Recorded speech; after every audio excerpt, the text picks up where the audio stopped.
দীর্ঘদিন ধরে চলা তুমুল বিতর্ক আর যাচাই বাছাই শেষে অবশেষে ফ্রান্সের ন্যাশনাল অ্যাসেম্বলিতে পাশ হলো ঐতিহাসিক স্বেচ্ছামিত্র বিল। বুধবার 291 ভোট পেয়ে এটি অনুমোদিত হয়। নতুন এই আইনের আওতায় মানসিকভাবে সুস্থ কিন্তু নিরাময় অযোগ্য রোগে আক্রান্ত ব্যক্তিরা চাইলে চিকিৎসকের সহায়তায় নিজেদের জীবনাবসানের সিদ্ধান্ত নিতে পারবেন। তবে বিলটি পাশ হওয়ার পরপরই প্যারিসের জনগণের মাঝে দেখা গিয়েছে মিশ্র প্রতিক্রিয়া।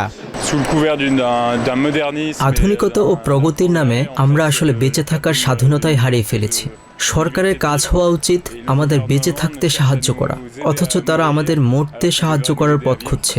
এটি অত্যন্ত দুঃখজনক একটি পরিস্থিতি। আমরা আশা করি সাংবিধানিক কাউন্সিল এই আইনের বাস্তবায়ন স্থগিত করবে।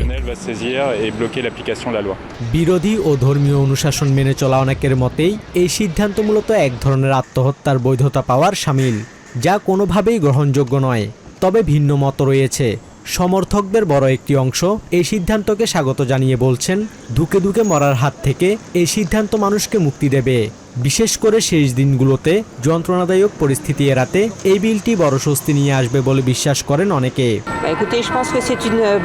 আমার মনে হয় এই বিলটি পাশ হওয়া অত্যন্ত ইতিবাচক একটি দিক।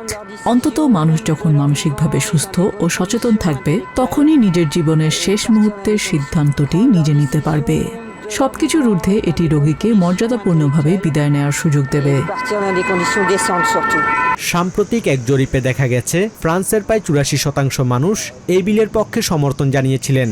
তবে কট্টরপন্থীদের একাংশ এবং ধর্মীয় গোষ্ঠীগুলোর আপত্তির কারণে এই আইন প্রয়োগের ক্ষেত্রে সামাজিক অস্থিরতা এবং আইনি লড়াই আরও দীর্ঘ হওয়ার আশঙ্কা রয়েছে।